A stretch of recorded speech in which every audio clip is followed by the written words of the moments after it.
Have you ever wondered whether firewalking is supernatural, or whether there is a scientific explanation for it?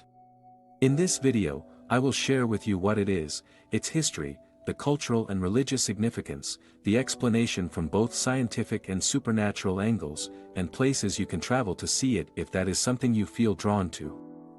Firewalking is a ritual or practice that involves moving barefoot on a bed of hot coals or embers.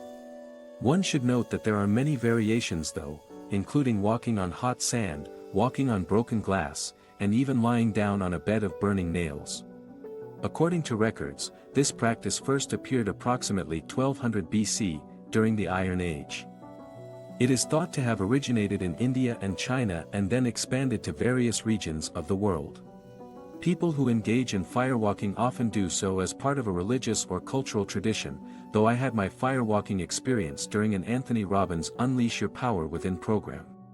In Hinduism, firewalking is often performed as part of the Thimothy festival, celebrated a week before Deepavali, during the month of Aipasi of the Tamil calendar, Gregorian calendar months of October and November.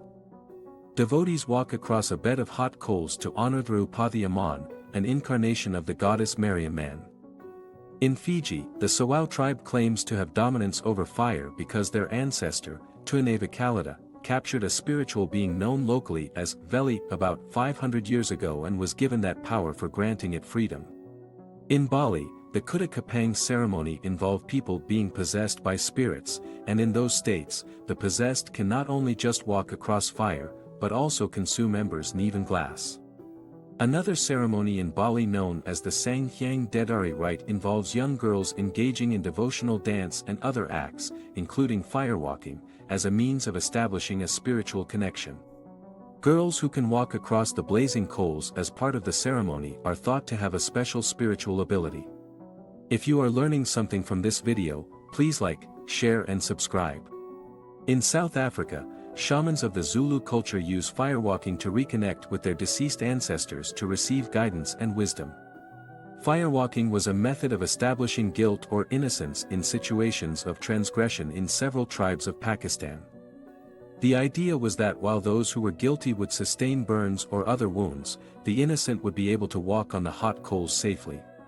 Many people consider firewalking to have spiritual and transforming elements. For example, it has been used to demonstrate the triumph of good over evil, as a coming-of-age ritual, and as a means to protect against evil spirits. Various scientific explanations have been given for firewalking. One explanation is that the coals used in firewalking are made of wood, which has a naturally low thermal conductivity, meaning that even though the wood is really hot, up to 1200 degrees Fahrenheit in some cases, much of that heat is not transferred to the feet. However, others have disputed this, saying that firewalkers have been shown to walk across heated metal grills that can conduct heat well without getting burned. A second explanation is that the soles of the feet is naturally thicker than other parts of the body, and that as long as the firewalker continue moving, there isn't enough time for the heat to build up to cause harm. A third explanation is that rich blood flow over the feet will carry away the heat. A fourth explanation involves something known as the Leidenfrost effect.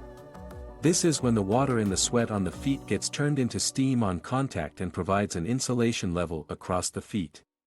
Finally, the coals in the fire pit are always arranged so that there are no areas of uneven heat and hot spots. If the firewalkers walk across calmly, evenly spreading out the heat on their soles, they can walk across without suffering burns. This is helped by their mental state whilst walking. Therefore, prior to being permitted to walk on the flames, participants in many traditional firewalking rites must go through a period of purification and preparation. This could entail prayer, fasting, and other rituals that aim to get the body and mind ready for the experience.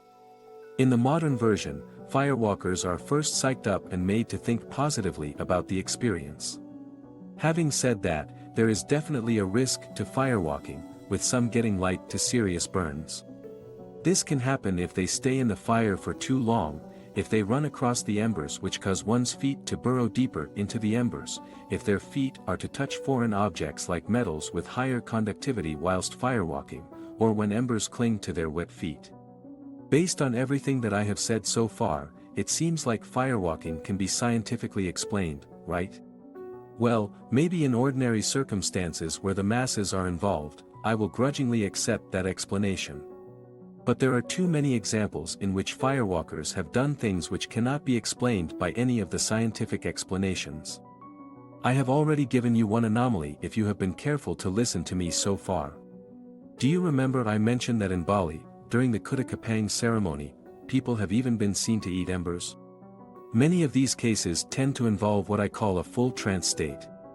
This is when a person has no conscious recollection of their experience after they were woken up afterwards.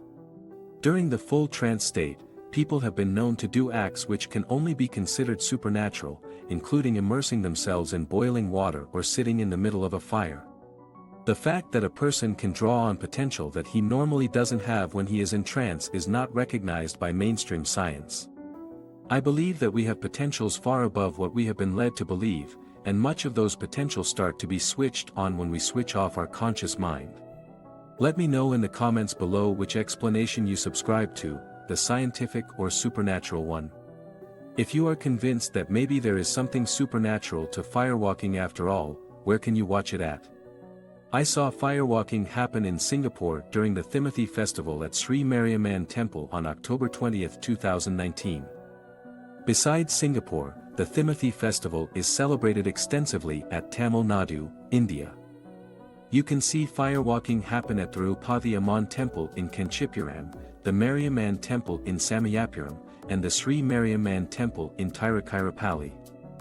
Instructions on how to travel to these destinations are given in the description below.